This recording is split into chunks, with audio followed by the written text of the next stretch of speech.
السلام عليكم ورحمة الله وبركاته. تعالوا بقى نعمل شوية فول مدمسين كده. اللهم صل على سيدنا محمد. نعمل شوية فول للفطار مدمسين، الفول البيتي طبعا بتبقى حاجة تانية طبعا اكتر احسن من بره، عشان احنا بنعمله بطريقة صحيحة وما بنحطلوش الوان زي بره بيحطوا للفول المدمس لون والكلام ده. احنا بنعمله فول طبيعي وفول حلو بيتي، والحاجة البيتي طبعا احسن من بره بكتير وحاجة صحية. دلوقتي معانا اللهم صل على سيدنا محمد ده حوالي ربع كيلو فول بلاه، بقاله حوالي دلوقتي ليله كامله.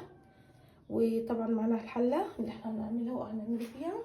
اللهم صل على سيدنا محمد. تعالوا كده نشوف الخطوات اللي احنا هنعملها. اللهم صل على سيدنا محمد. هنولع الاول البوتاجاز بتاعنا. اللهم صل على سيدنا محمد. بسم الله الرحمن الرحيم. بسم الله الرحمن الرحيم. بسم الله الرحمن الرحيم.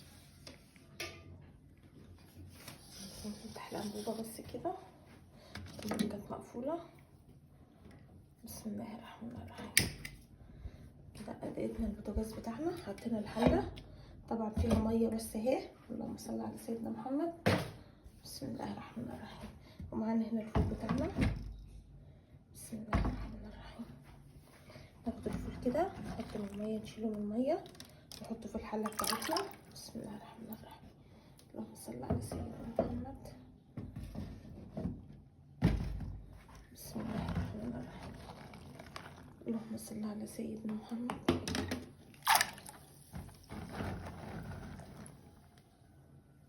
اهم حاجه الفول نغسله كويس. طبعا احنا بنبله في الميه، نصفي ميته مرتين اتنين. اللهم صل على سيدنا محمد. بسم الله الرحمن الرحيم.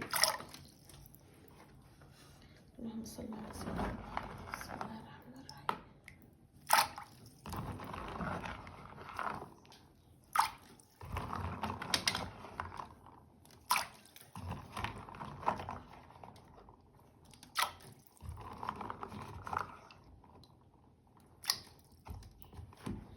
بسم الله الرحمن الرحيم.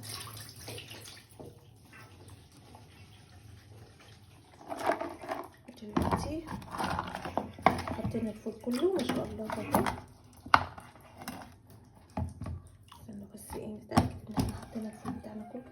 بسم الله الرحمن الرحيم. حطينا الفول في المية. بسم الله الرحمن الرحيم.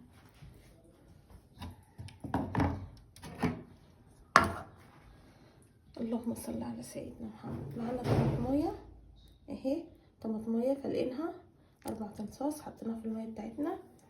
وهنا التركة الجديدة بقى، هنا معلقة كزبرة بشوية شطة كده صغيرين هنحطهم برضو في الحلة بتاعتنا، بيخلي الفول بيودي الفول في حتة تانية. الكزبرة مع شوية شطة مع ندعة ملح صغيرة برضو هحطها دلوقتي. عفوا، مع ندعة ملح صغيرة بس كده.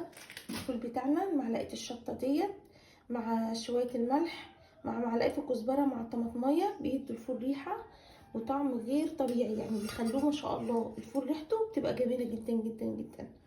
هنغطي الحلة بتاعتنا كده اهي، هنغطي الحلة. وطبعا الفول بعد ما يستوي هنرجع مع بعض تاني عشان نشوف الفول عمل ايه. خليكم معايا، اول ما هيستوي هنرجع نشوف الفول بتاعنا. اللهم صل على سيدنا محمد.